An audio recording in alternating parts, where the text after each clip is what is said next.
हाँ जी सर, जो आवाज आ रही मेरी? कैमरामैन जल्दी फोकस करो। हाँ जी गुरु जी, कोई शॉट नहीं।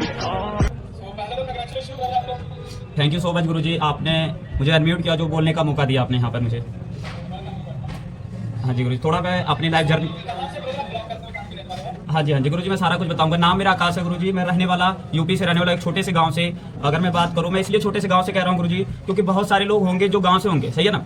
तो लोग सोच रहे होंगे ये तो शहरों वालों का बिजनेस है, मैं तो गांव से हूं, मैं कर पाऊंगा या नहीं कर पाऊंगा, सही ना। तो अगर मैं एक छोटे से गांव से कर सकता तो हर इंसान कर सकता, सही ना। तो गुरु जी देखो, इस काम को करने का मेरा 2 रीजन था, जो ऑलमोस्ट हर इंसान का होता है। पहला रीजन क्या था, घर की मजबूरी थी। दूसरा रीजन जो है सपने थे मेरे। दोनों रीजन मेरे पास थे जो काम करने के लिए मुझे यहाँ पर लाया, सही ना। तो मैं अपनी फैमिली की अगर मैं बात करूं, मेरी फैमिली में मैं और मेरी मम्मी, बड़ा भाई रहता था। बड़ा भाई कुछ नहीं करता था, बड़ा भाई मामा के घर पे रहता था। शुरू से बचपन से जो भी जिम्मेदारी थी सारी मेरे ऊपर ही थी। घर चलाना, घर का खर्चा करना, अपना खुद का, तो सारी जिम्मेदारी मेरे ऊपर ही थी। तो एक ही चीज मेरे को शुरू से बताई गई थी कि बेटा पढ़ो लिखो जॉब करो, बेटा पढ़ो लिखो जॉब करो। तो मैंने वहां पर क्या किया, जब मैं थोड़ा बड़ा हुआ मैंने स्कूल जाना स्टार्ट किया। वहां पर भी मेरे को यही चीज बताई गई कि बेटा अच्छे से पढ़ाई करो, आपकी नौकरी लग जाएगी, लाइफ सेट हो जाएगी, सही ना गुरु। तो फिर मैंने वहां पर जब मैंने 10th क्वालिफाई किया तो घर के हालात बदतर से बुरे हो चुके थे। इसलिए बुरे हो चुके तो वहां पर एक चीज बोला गया कि बेटा तू कुछ ना अब कर ले। तो मैंने वहां पर आर्मी की तैयारी करना स्टार्ट कर दिया। जब मैंने वहां पर आर्मी की तैयारी करना स्टार्ट किया, मैंने वहां पर 3 साल लगातार गवर्नमेंट आर्मी की तैयारी किया। 3 साल तक कोई वैकेंसी नहीं आई। जब 3 साल तक कोई वैकेंसी नहीं आई, घर वाले भी बोलने लगे कि बेटा देख ले, कुछ और ट्राई कर ले, पुलिस की भर्ती देख ले, तो टीचर की देख ले। लेकिन मैं अपनी स्टडी की बात करूं तो मैं स्टडी अगर मैं बात करूं ओनली 8 पास हूं। और आर्मी की तैयारी मैं इसलिए कर रहा था क्योंकि सर यूपी में एक ऐसी चीज है ना कि पैसे से सारा चीज हो जाती है। तो वहां पर मैंने क्या किया था कि 10,000 रुपए देकर मैं हाई स्कूल की मार्कशीट लिया था, जिससे मैंने आर्मी की भर्ती देखनी थी, सही बोली। तो फिर उसके बाद जब वहां पर वैकेंसी नहीं आई, वैकेंसी आने के बाद क्या हुआ कि मेरी रेस भी निकल गई। रेस निकलने के बाद क्या हुआ कि उसके बाद बहुत सारी चीज होता है, मेडिकल होता है, एग्जाम वगैरह होता है।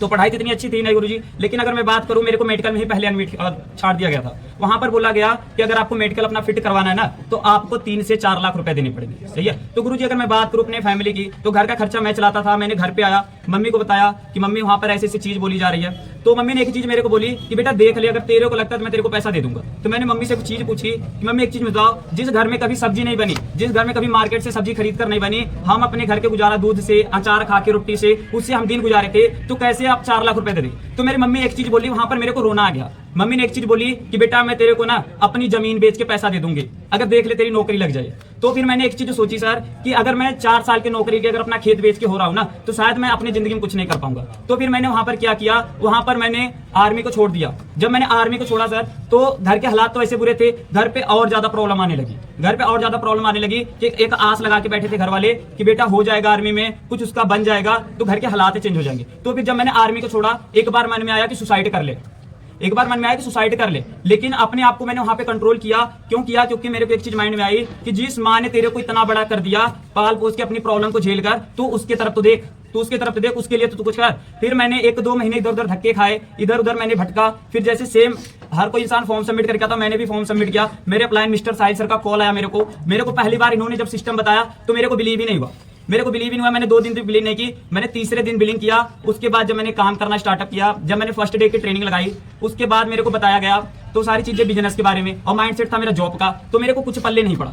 तो मैंने अपने अपलाइन को बताया कि सर मेरे को कुछ पल्ले नहीं पड़ रहा है, मेरे सारे सर के ऊपर से जा रहे हैं। तो सर ने मेरे से एक बहुत अच्छी चीज पूछे कि एक चीज बताओ, तू आर्मी की तैयारी कितने साल किया था? तो मैंने बोला सर को, सर बोला 4-5 साल के। तो सर ने एक चीज बहुत अच्छी मेरे को बताई जो मेरी जिंदगी चेंज कर दी। सर ने बोले कि तू इस सिस्टम को 4-5 दिन समझ के देख सकता है? मैंने बोला बिल्कुल सर। कौन सा मैं डीसी लग रखा हूँ, कौन सा मैं कलेक्टर की जॉब कर रखा हूँ कि जो मैं नहीं लग देख सकता? तो मैंने जब 4-5 दिन पूरा सेशन लगाया, समझा अच्छे तरीके से, फिर मेरे को पता चला कि जो मेरे सपने थे, जो मेरे ड्रीम थे, घर के हालात और प्लस जो मेरे ड्रीम थे वो पूरे हो जाएंगे, सही है। तो फिर मैंने जब इस सिस्टम को समझा, आगे जब 3 दिन के सेशन लगाया, फिर स्लॉट बारी आई, तो रात को मेरे को पता चला कि 1300 रुपए का स्लॉट बुक करना पड़ेगा। तो फिर वहां पर तो जिस इंसान के घर में सर पैसे नहीं थे, तो मेरे को एक बार ना बिल्कुल भी ये चीज लगा कोई दिक्कत वाली बात नहीं, कर लूं। क्यों कर लूंगा? क्योंकि मेरे पास में बड़ा बहम था कि मेरे पास 300 दोस्त थे, मेरे 300 फ्रेंड थे जो कहते थे ना तेरे लिए भाई मैं जान दे दूंगा, तो आधी रात को कॉल कर ले, मैं तेरे लिए जान दे दूंगा। फिर मैंने उनको कॉल कर लिया, मैंने बोला भाई ऐसे करके मैं काम देख रहा हूँ, तो मेरे को पैसा दे दे।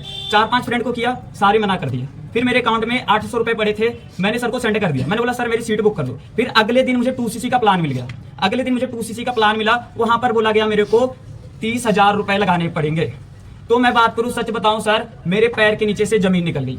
क्यों निकल गई? क्योंकि एक बार तो ऐसा आया कि भाई मेरे से तो होगा ही नहीं 2cc। लेकिन फिर अगर मैं बात करूं, फिर मेरे को सर ने कॉल आई, तो मैंने 1-2 दिन सर का कॉल नहीं पिक किया। तो फिर उसके बाद मैंने सर की कॉल पिक किया, तो सर ने बोले कि क्या प्रॉब्लम आ रही है, क्यों नहीं कर रहे हो 2cc। मैंने सारी प्रॉब्लम सर को बताए, तो सर ने एक चीज मेरे को बहुत अच्छी सजेस्ट दी। सर ने बोले कि अच्छा एक चीज बता, तेरे कितने फ्रेंड है? मैंने सर को बताया तकरीबन 300-400 हैं। तो सर ने बोले कि चल बहुत अच्छी बात है, एक काम कर, तू सभी का लिस्ट बना। मैंने बोला सभी 4-5 दोस्तों को मैंने कॉल कर लिया, किसी ने पैसे नहीं दिए सर। तो उन्होंने फिर मेरे को एक चीज बोली है कि तू सभी का लिस्ट बना पहले। सभी का मैंने लिस्ट बना लिया, सर को कॉल किया, सर मैंने लिस्ट बना ली। सर ने बोले कि अब तू सभी को कॉल कर, और सभी को कॉल करके 1-1, 2-2 हज़ार रुपए मांग। मैंने सभी को कॉल कर लिया, किसी ने 1 रुपए भी नहीं दिया।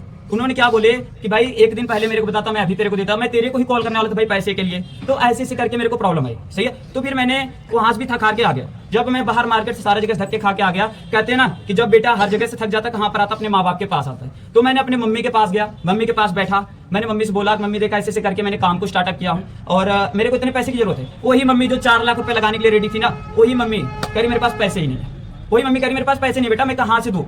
फिर मैंने भाई को बताया, भाई ने बोला कि मेरे दोस्त ने किया था, उसका कुछ नहीं बना, तेरा भी कुछ नहीं बनेगा। तो भाई ने क्या किया, थप्पड़ लगाया, मैंने जिद किया, भाई ने थप्पड़ लगाया कि तेरे को कुछ नहीं करना है, तू चुपचाप मार के जो कर रहा है वो कर, आगे तेरे को कुछ नहीं करना, तेरे को कोई पैसा नहीं मिले। फिर मैंने मम्मी के पास गया, मम्मी ने फिर मना कर दिया, फिर मैंने गया, फिर मना कर दिया। फिर मैंने रात को मम्मी का पैर पकड़ लिया, मैंने बोला कि मम्मी चाहे आज मेरा 2cc करवा दे, तेरी वजह से मेरी जिंदगी बन जाएगी, या तो फिर मैं सारी जिंदगी कहीं दिहाड़ी मजदूरी करूंगा, सही है। तो मम्मी ने एक चीज मेरे को बोली कि बेटा देख, तेरे को तो पता है कि मेरे पास कोई पैसे नहीं है, तेरे को पता है कि मेरे पास कोई पैसे नहीं है। तो मैंने एक चीज वहां पर की थी, कुछ एडजस्टमेंट मैंने अपने से किया था, जहां पर 8-9-10 हज़ार रुपए मैंने किया था। तो मेरे मम्मी के पास एक चीज बस थी, वो थी गले का चैन। मेरे मम्मी के पास एक ही चीज थी, वो भी था गले का चैन। मम्मी ने बोला कि बेटा ये ले तू गले का चैन मेरे, चाहे तू इससे अपनी जिंदगी बना ले, चाहे तू इससे अपनी जिंदगी बर्बाद कर दे, और इसके बाद दोबारा मेरे से पैसे मत मांगना, ना ही मेरे से कोई उम्मीद रखना, सही है ना। उसके बाद आज मम्मा बहुत खुश है सर। अगर मैं बात करूं, एक टाइम ऐसा आएगा ना सर कि मम्मा जिस चीज पे हाथ रख देगी ना, उनके कदमों में रख दूंगा।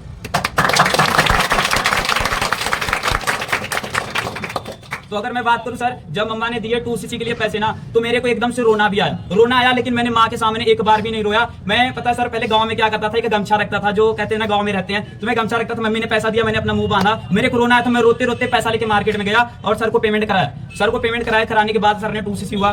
तो उसके बाद सर अगर मैं बात करूं, मैंने घर से 1 मंथ काम किया, मैंने घर से 1 मंथ काम किया, मेरे को बहुत सारी चैलेंज आई, बहुत सारी फेस आए। तो सर ने मेरे को एक चीज बोली कि आकाश देख, तू अगर अपने माँ बाप के ड्रीम पूरा करना चाहता, अपने सपने पूरा करना चाहता ना, तू मेरे पास आ जा। मतलब कोई दिक्कत वाली बात नहीं, सर आ जाएंगे। लेकिन जब मैंने यहाँ आने की प्लानिंग की ना, तो फैमिली क्या कह रही है, फैमिली तो एग्री थी, बेटा कोई दिक्कत वाली बात नहीं, तू चला जा। लेकिन जो आस पड़ोस के लोग होते हैं ना, रिश्तेदार होते हैं, वो क्या बोलने लगे, कह रहे हो तुम वहां जा रहे, नशा पत्ता करने लगेगा, लड़कीबाजी करने लगेगा, कहीं फंस ना जाए गलत चक्करों में, बहुत सारी चीजें बोले। तो मेरी फैमिली आने के लिए भी एग्री नहीं की। तो मैंने अपने फैमिली को एक चीज बोला कि मैं जा रहा हूँ घूमने के लिए, मैंने अपने फैमिली को बोला मैं जा रहा हूँ घूमने के लिए। तो फैमिली बोली कि ठीक है कोई दिक्कत वाली, तू चला जा। तो जब मैंने घर से चंडीगढ़ आया, जब चंडीगढ़ आने के लिए निकला ना, तो मेरी फैमिली कुछ लेकर आने भी नहीं थी। बस एक मैं शर्ट पैंट पहन के आया था, एक मैंने बैग में रख के आया था, और ट्रेन के लिए एक मैंने चादर लिया था। बस ये 3 चीज लेकर मैं चंडीगढ़ में आया था। अगर आज की मैं बात करूं, मेहनत करते गया, एफर्ट करते गया, आज सुपरवाइजर बन गया हूं। अगर मैं बात करूं, बहुत जल्द टीम भी ब्लास्ट करूंगा, और उसके बाद अपने फैमिली को भी एक लग्जरी लाइफ दूंगा सर। बिल्कुल गुरु जी। सर 1 मिनट है, मेरे क्लाइंट कुछ बोलना चाहते हैं। हाँ जी sir, thank you so much invite करने के लिए। और सबसे पहले थैंक्स करना चाहता हूँ पूरे चैंपियन क्लब के फाउंडर्स का, जिन्होंने इतना तगड़ा सिस्टम बनाया सर, ठीक है ना। क्योंकि बहुत सारे लोग इस ट्रेनिंग के अंदर बैठे हैं, रीजन बनाते हैं कि सर मेरे पास पैसे नहीं है, मेरे माँ बाप नहीं मानते हैं, कुछ भी है। मैं सभी को एक चीज बताना चाहता हूँ, मैंने एक छोटे से गाँव से उठ के स्टार्टअप किया था। आज अगर मैं बात करूँ ना, पूरे ऑल ओवर इंडिया के अंदर मेरा बिजनेस है, सही है ना। एक छोटे से गांव से उठ के स्टार्ट किया था, आज पूरे ऑल ओवर इंडिया के अंदर मेरा खुद का बिजनेस है। और दोस्तों सभी को बताना चाहता हूं, अगर आज आपके पास रीजन है ना कि मैं इसलिए नहीं कर सकता या मैं उसलिए नहीं कर सकता, भाई एक चीज देख लो, अगर माँ बाप को अच्छी खुशी देनी है ना, 2cc से बढ़कर कुछ नहीं है यार, 2cc से बढ़कर कुछ नहीं है। जितने भी पर्सन यहाँ पे बैठे हैं ना, अपना लेवल कंप्लीट करके, हमारी मेंटोरशिप सेशन स्टार्ट हो रहे हैं, उनका पार्ट बनो। अगर आप अपनी जिंदगी के अंदर कुछ बेस्ट करना चाहते हो, मैंने इस बंदे को बिजनेस दिखाया था, आज ये बंदा मेरे एक कॉल की वजह से 40,000 रुपया मंथली कमाना स्टार्ट कर दिया।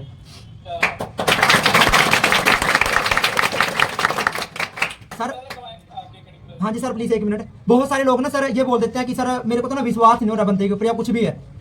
4000 किलोमीटर दूर से है बंदा, विश्वास किया, एक विश्वास ने आज 40,000 रुपये लगा दिया। बट मैं बाहर की अगर बात करूँ ना, कोई आपको 10 रुपये तक कमाना नहीं सिखाएगा भाई। अगर दोस्तों आज अगर आपके पास ये अपॉर्चुनिटी है ना, इसको एक्सेप्ट कर लो, एक्सेप्ट करके अपना लेवल कंप्लीट करके बिजनेस के अंदर आ जाओ, जिंदगी चेंज हो जाएगी। आपकी जिंदगी के साथ साथ आपके माँ बाप की भी जिंदगी चेंज हो जाएगी। एक वादा करता हूँ सर, सभी के सामने यहाँ पे 850 पर्सन बैठे हैं। आज चाहे मेरी टीम के अंदर 1 पर्सन है, चाहे 10 है, पर इस साल के एंड तक में ना ब्लास्ट करके जाएंगे पूरे चंडीगढ़ के अंदर। हाँ जी